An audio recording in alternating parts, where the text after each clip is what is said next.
Welcome in to a little bonus edition of that SEC podcast. I'm your host, Michael Bratton. I go by SEC Mike on Twitter. And hey, flying solo for this one, but this is just going to be a quick little update here. Like I said on Friday morning show, just so much going around in the SEC. Didn't have time to throw all this on the typical Friday show. So we're doubling up here, giving you guys double the content heading into the weekend. And of course, if anything emergency happens or anything like that, we'll hop on, we'll record another one. 6 podcasts this week.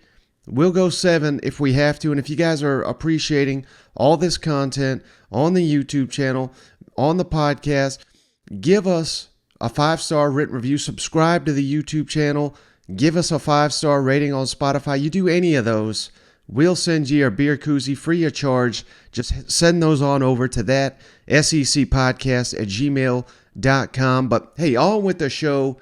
That's why we're here. And LSU started camp here under Brian Kelly on Thursday. Big news here with the Tigers. Kind of the biggest news item down there in a little while in Baton Rouge.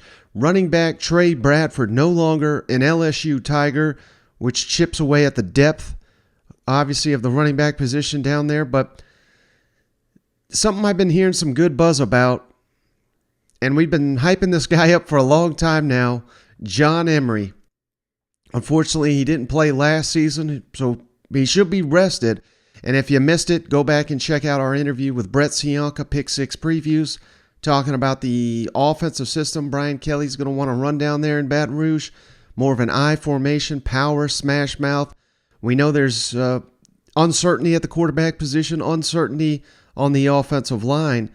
And if you got those issues, you're going to have to lean on the ground game.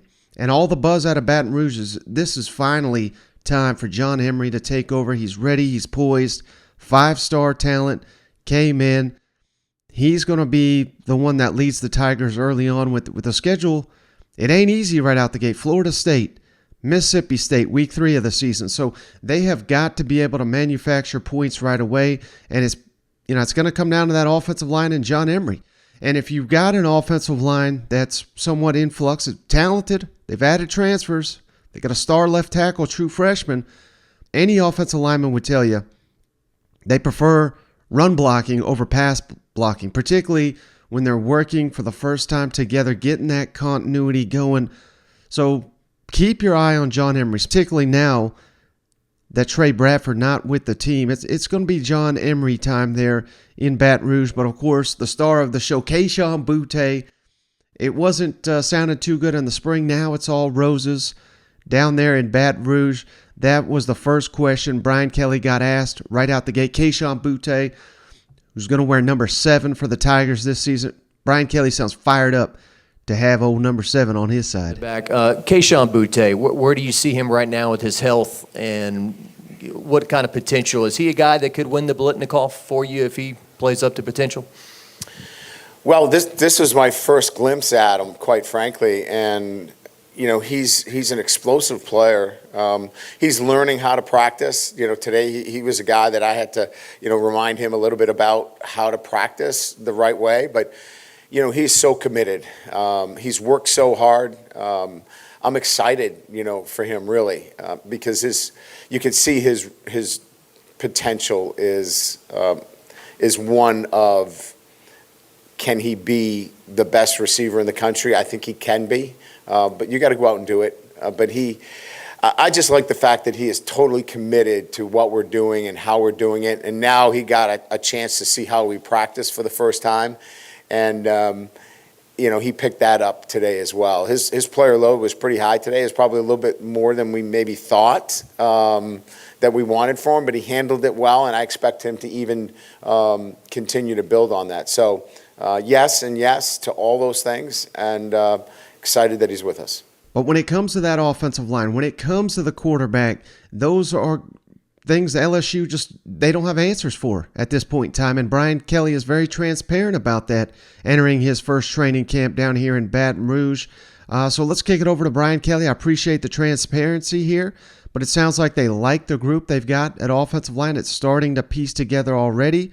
We know we got the 5-star Left tackle Will Campbell, the in-state prospect, he's locked up the left tackle spot. It sounds like they're kind of forming what they want on the right side with the only returning assistant coach down there in LSU, of course, Brad Davis, the offensive line coach who served as the interim head coach for LSU in the bowl game. Let's kick it over to Brian Kelly talking this offensive line and the questions that remain on that roster entering training camp. Martinez, Dellinger, two guys who've kind of cross-trained a good bit. I guess where are they kind of mainly focusing on right now in the line, and where could they be used? Yeah, that's a good question. Brad and I were kind of, having a conversation about it even during practice, because there's a lot of moving parts there with, Dellinger's at guard. We want to see him at center a little bit. You saw Frazier at guard with Bradford, but, Frazier could play tackle as well. And so we've paired them up on the right side because we think that they're interchangeable. We like the fact that Bradford's got really good feet, but, Frazier's got some length. So long story short, as it relates to the specifics of your question, those guys you're going to be center guard combinations right now. But I think it's important that there's some flexibility here for the first 2.5 weeks. And we'll build, the starting five, and then, finding the rotation, where you have, your tackles solidified, the center position, and then I think we've got some really good depth, that's building in this unit. But I think it's going to take a little while for it to kind of pan out over the next couple of weeks. Could you compare maybe relative to, longer stretches in your career where you had relative, coaching staff and roster stability, just how you feel about the amount of decisions that a mostly new staff here has to make about a roster with a lot of new players between now and week one? It's a good question, and I think it's been answered by the way these questions have been posed as to whether it's the offensive line, which I said I think be patient, the quarterback position, the cornerback position. I think that those three critical areas, right? Corners, offensive line, and quarterback. A lot of good and bad things happen in those units, and there's questions that have to be answered. Now, I stand here in front of you feeling pretty good about the players that we've put together in a very short order that can go out and play at a high level in the SEC, but the fact of the matter remains, we got to figure out who those guys are. And so we're going to go through camp and have to make some tough decisions and quite frankly, rely on evaluations in camp to do that, and that's a little bit different in my years. Generally, we've had guys kind of, everyone says the depth chart, it's always open, but, you always have a guy penciled in somewhere. There's not a lot of penciling in yet. So, yes, to your questions, there's some work to be done. Now, one final thing here. It's always interesting to see when a coach takes over what traditions he carries over and what he kind of lets go. I think it's a great sign that Brian Kelly is keeping the number 18 going. And not only is he keeping it going, but it seems like he's really taking it seriously because they're not just handing it to someone that may have earned that honor during spring, during the summer. They have got to see who steps up and assumes the leadership of this roster. So last thing here on LSU, let's kick it over to Brian Kelly talking about the importance of the number 18 jersey down in Baton Rouge, which is still yet to be revealed. Who's going to wear that this season? Traditionally, the number 18 has been very special to this team. Are you looking to continue that tradition, and when do you hope to find a player to wear that jersey number? Yeah, I think the tradition is real and needs to continue. I've talked to the team about it. They believe in it as well. It's we believe that number represents somebody that brings all the traits every day. If 7 is the most talented player from the state of Louisiana, we think that 18 is the one that brings all those traits that come to that player that leads in an extraordinary manner. the attention to detail, just a great focus, represent your program in a positive way, both in the classroom, in the community, on the field. And so that's kind of what 18, means, and it's important. And so we're going to award it to a deserving player. We're just not going to do that today. Now, next, let's skip it on down to the Plains, where it's interesting. Coming out of media days, Bryan Harsin and company, they did a really good job, but I was having a conversation with someone recently, and I was kind of expressing how blown away I was that some of the SEC network people, I was hearing a lot of talk about Bryan Harsin and the performance he had and how we can't underrate Auburn coming into the year, and I kind of roll my eyes at those comments. But I'm starting to come around a little bit. Now, I still think I still got Auburn number 7 in the West, and I think that says more about the toughness of that division more than anything else, because hell, I think in any other conference, Auburn may be a contender, but just the SEC is so damn tough. But I love the fact that he's coming out swinging here. He did it at media days, and now that they're opening camp, he's coming out here with jokes. We'll get to that in a second. But it's almost like he saw what didn't work last season, and obviously it nearly cost him his job. And trust me, a lot of these coaches in these positions, they've reached the pinnacle of college football. If you're in the SEC, that you don't get handed one of these jobs unless you're Chad Morris. Who, hell, he did a good job at high school. We'll give him credit. He was a good high school coach. But this is the damn SEC. You don't get here by accident. But a lot of these coaches, and maybe the previous Auburn coach, who had his moments, no doubt, Gus Malzahn, they fail to adapt because they believe what got them there is what's going to keep them there. And the greatest of all time, Nick Saban, hell, he may be the greatest recruiter of all time, which certainly helped his dynasty there in Alabama. But the biggest thing is his ability to adapt. And he'll do it in game, he'll do it in season, he'll do it season to season. And we've seen that time and time again. A lot of these coaches refuse to adapt. And I love the fact that Bryan Harsin is, at least he's taking in the criticism and he's kind of turning it around here. So will that play off on the field? Again, we don't know. But right out the gate, he's showing some personality here. He asks the media assembled, have they ever been part of a fall camp? And it's kind of hard to hear. I'll try to turn it up. But one of the reporters says, does band camp count? Thanks, but I got a question for you. How many of you have ever been through like a fall camp? High school, competition, okay, a few of you college. Huh? It does, actually. Hey, and I'm speaking to the band next week. They're going through it. Yes, it is. Well, let me. That clip in itself is better than anything Bryan Harsin had all last season. Truly, it is. And another thing that kind of caused somewhat of an issue down there on the Plains last fall was he was handing out hats to the media at one of the practices, and for some damn reason, that butt hurt some of the media down there. Well, what did he do first day of camp down there at Auburn? He's handing out T-shirts that says, I went to Auburn football practice, and all I got was this war damn T-shirt. So, again, he's turning all the negativity into a positive. He's poking fun of himself. You seem like a real asshole if all you do is you keep picking at a guy that is laughing at himself. Go back to Jim McElwain, who got run out at Florida after, I believe he won back-to-back SEC East title. You know what his downfall was? We all know. The damn shark photo and how he wouldn't embrace it and how, he got so offended by that. Bryan Harsin's doing a 180 on that.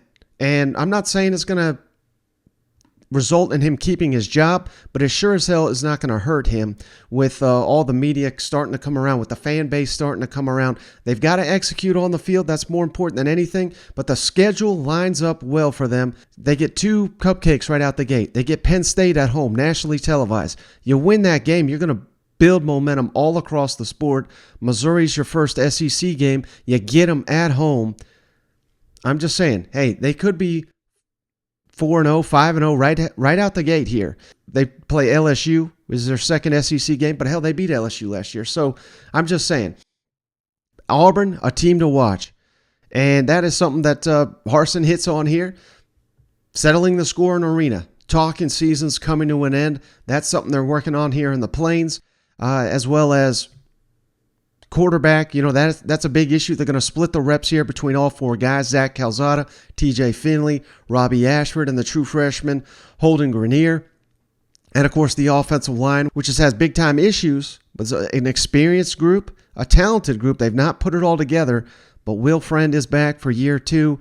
Let's kick it over to Bryan Harsin. Talks about all those issues heading into camp. And for us, it's a big day. So opening day to get everybody here, make sure everybody's good, and then we start practice on Friday because right now everybody's 0-0. All right, nobody's won a game, nobody's played a game, and our opportunity is right in front of us. So what we do in training camp is going to be extremely important, all right, to our success for the rest of the season. So know what these guys are doing. School starts on the 16th, and I say that because I don't think anybody, if you haven't been through it, it's hard to appreciate, all right, the day-to-day grind that these guys go through. And I know the NFL players, you get to see it on some Hard Knocks and different things like that, but for coaches and players to lock in and really come together and build that chemistry through the game of football, spend this much time together, it's a really, really important time. And there's a lot of stuff. There's, this is talking season while we're practicing and all that. There's all the speculation of what could happen and what everybody thinks until you actually go out there and play. And that's the beauty of playing, is you get to settle the score in the arena. All right? You don't talk about it. You get to go out there and actually play. So all this work that we're doing and what our guys have been doing since January, it's all going to come together. And hopefully that shows up on September 3rd and we go out there and play. And then, from that point on, we're into the season. Yeah, we do. So those guys can rep, because you're repping 4 guys, right? I mean, those guys, you got to get, split practices really help the quarterback, so they get a ton of throws in there, even if they're just thrown to a spot. But those guys will bounce around. Coach Kesaw's got all that ironed out. And then also even for Holden, just, he's been through spring, but having a chance to go back through the install and do it one more time, slow it down a little bit until we get all together on the 3rd day. Lana, thought the offensive line is sort of a group that's flying under the radar. How much competition do you sort of see in that group going into camp right now? Obviously, so many seniors in there, and what sort of is. Yeah, they're going to compete, and I think that group has worked really well this summer. I think Coach Pittman, that was an emphasis for him, working with that particular group. There's experience there, but we still got to figure out who the best 5 are. And you got guys like Brandon Council that's coming on. You got Stutz that's coming on. You got some other guys, KJ. I mean, they've all done things this summer to change their bodies, to physically get stronger, to understand what we're doing better. I think Coach Friend's done a really good job teaching these guys and our offensive staff to help them so they understand the schemes better, what we want to accomplish, how we want to do it. So, yeah, I mean, that group, I know when I first got here, that group was, again, right, they were always under fire. Okay, everybody's talking about the O-line, and it just is what it is. And so I think we have good players in that group. I think we showed it last year at times. I don't think we're consistent enough, and I think we got to find guys that are going to be able to do that through 4 quarters. That's the biggest thing, because you're playing against some really good guys up front. You play the best defensive lines in the country, all right, in the SEC. So that's a challenge, and that I think physically we're much better than we were a year ago. So that will help. And I think that's one thing about this game. We can talk about, mindset and is a guy tough enough and all that. If you physically can't whoop somebody, it's hard to say that, go out there and have confidence when you can't physically whoop somebody yet. So we needed to physically get ourselves better, and we did that. Now next, let's kick it down to Gainesville, where Billy Napier once again met with the media here, and we're a couple of days into training camp in Gainesville, so we're starting to get a little bit more sense of what he's got to work with this fall. And, he's not the most exciting guy. Shane likes to joke, wake up, drink your extra coffee when you're coming in here listening to Billy Napier, but really he had a great quote here on Friday. I thought this was tremendous, and, maybe he's trying to set the expectations a little bit lower, perhaps, because of guys like me pumping up the Florida Gators and what they have to work with. But the money quote, you need to be consumed with the work, not the destination of what you're working towards. And I think that's an important message and something that he is trying to convey to his football team. Improve minute to minute, day by day, week to week. Not necessarily shooting for the stars right now because they ain't ready for it. They're not. But again, if they beat Utah, if they find a way to defend home field against Kentucky, then you start getting that momentum going heading into the Week 4 showdown at Tennessee. So let's kick it over to Billy Napier. Some of the best comments I think I've heard here this week in the SEC. Obviously, ultimately, you'll be defined on wins and losses, and that's how you kind of measure progress. But when you're in it day to day, hour to hour, minute to minute, how do you measure progress when you've got it so detailed and set up like that? Yeah, no, it's a good question, Mark. I think that's one of the questions a lot of coaches are asking themselves often. You know, I do think that, what I really think about a lot is, the improvement of each part of the organization, right? The improvement of each individual. I think you got to be system oriented. We use the term journey, right? You've seen that hashtag. And certainly we got a lot of individuals that are going about their business here to improve and grow and develop. I'm evaluating, are we reaching our potential, right? Are we getting the most out of each individual? Are we getting the most out of each part of the organization, right? Are our systems improving? Are we becoming more efficient? Are we making the most of our opportunities, right? I think you got to get consumed with the work, right? A lot of times, everyone wants to get consumed with the destination. Really believe in creating urgency and focus. What do we need to do today to improve and put ourselves in position, right? We'll look up here in a little bit, but right now, we got to stay in the present and focus on the work that's in front of us. And last little nugget here for the Gators. Just wanted to make this note. Defensive back Jadon Hill, he's out currently for the Florida Gators. No timeline for his return, but again, this is not a very deep team, so potential starter here in the secondary, having him down, that's going to hurt. Billy Napier says they anticipate getting him back later. That's all he really said on that, so who knows when that'll be. But again, right out the gate, Utah, Kentucky, Week 4 Tennessee, you're going to need Jadon Hill in some of these games because there's no breaks for the Florida Gators. So it's something to monitor down there on the injury front. Now, last little nugget here around the SEC on this quick little recap show. Eli Drinkwitz, Missouri Tigers, they are 4 practices down there in Columbia, heading into almost a week 2 in camp there. I thought it was interesting. He was asked about all the weapons they have at receiver this year, which was something we've stressed all off season, with Luther Burden coming in there, with Dominic Lovett in year 2, Mookie Cooper in year 2. This looks to be, and that's before getting to Toshki Dove and Barrett Bannister. I mean, this is going to be one of the most underrated receiving groups in the SEC. Any issue trying to share the ball, share the wealth, so to speak, with all these targets that the Tigers are going to have to work with.